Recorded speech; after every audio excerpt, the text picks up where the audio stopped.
the bustling city of Onitsha, where the roads never slept and the air was always thick with dust, noise, and ambition, there lived a man known by the world as Chief Obinachukwu Okafor. To the public, he was a billionaire businessman, owner of shipping companies, real estate across Lagos and Abuja, oil contracts, and private investments abroad. Newspapers called him the Golden Son of Anambra. Politicians bowed when he walked in. Women smiled too quickly when he entered a room. But behind the polished shoes and bulletproof convos lived a man drowning in loneliness. Chief Obinna was 41, unmarried and tired. Every woman he met loved his money, not his soul. He had been betrayed twice by a fiancée who secretly recorded his private conversations to extort him, and once by a woman who disappeared the day his bank accounts were temporarily frozen during a government investigation. That night, sitting alone in his massive mansion in Asaba, Obinna stared at the ceiling and whispered.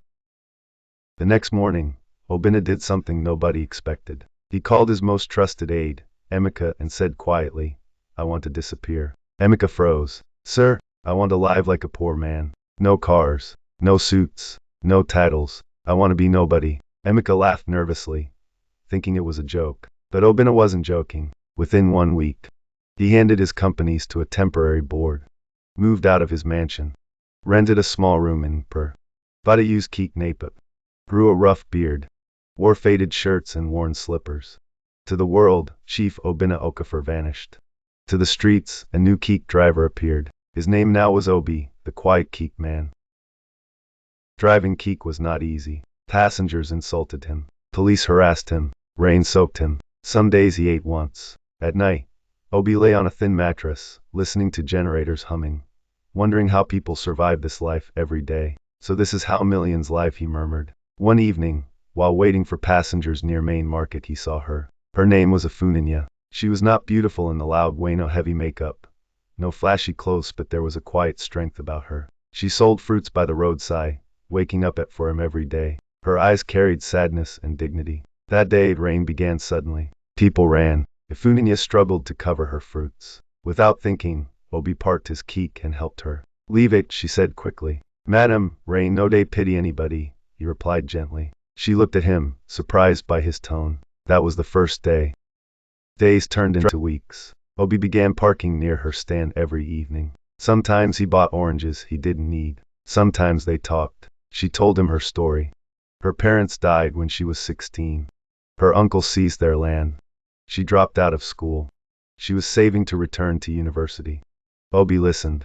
He never offered money. He offered presents. One night she asked him, "Why are you not married?" Obi smiled sadly. "Because people don't see me. They see what they want from me." Ifunanya nodded slowly. "I understand that too well." As months passed, their bond deepened. They shared roasted corn. They laughed. They prayed together when business was bad. One evening, Obi fell sick. Ifunanya closed her stand early and stayed with him all night, wiping his sweat with a cloth. At dawn, she whispered, "Even if you are poor, you are rich in heart." Obi turned away so she wouldn't see his tears. That night, he fell in love. Not with her beauty, not with her body, but with her.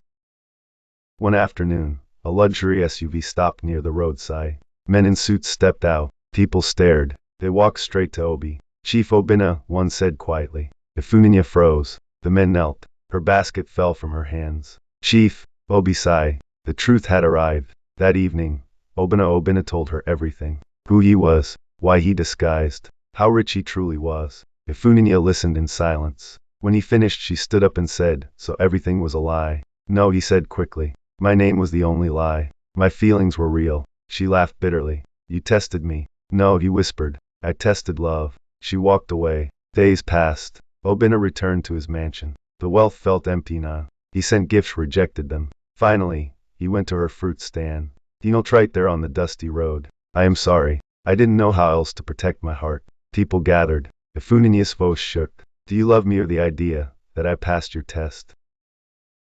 Obinna looked up. "I love the woman who fed me when I had nothing. The woman who prayed for me when she thought I was poor." Tears fell. Ifunanya helped him stand. She said quietly, "Take me as I am. No tests, no disguises, no power games." Obinna nodded. "I swear before God and my ancestors." They married simply. No extravagant display. No media knows. Ifunanya returned to school by choice, not force. Obinna kept one Keke in his garage. Whenever people asked why he smiled and said that Keke carried me to my destiny.